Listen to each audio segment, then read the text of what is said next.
টিভিটা বন্ধ করো না, কখন থেকে বলছি, কথা কানেই নিচ্ছ না। তোমার একটা সমস্যা কি জানো নিবু, সব ব্যাপার নিয়ে তুমি বড্ড বেশি ভাবো। বেশি ভাবে? এত রাত্রির হয়ে গেল, জয়ীকে তখন থেকে ফোন করে যাচ্ছি, ও ফোনটা ধরছে না পর্যন্ত, কনস্ট্যান্ট রিং হয়ে যাচ্ছে। ভাবো না। ও তো তোমাকে বলেই গেছে পার্টিতে যাচ্ছে, হয়তো নাচ গান হচ্ছে, ফোনটা হয়তো সাইলেন্ট করা আছে।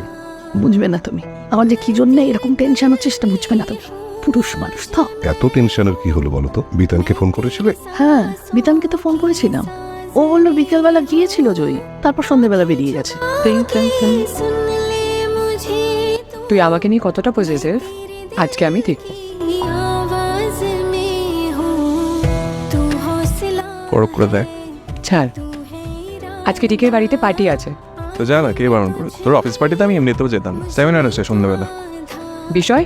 ইসরায়েল প্যালেস তাই। অফিস পার্টিতে কোনটা পড়া যায়, এটা না এইটা?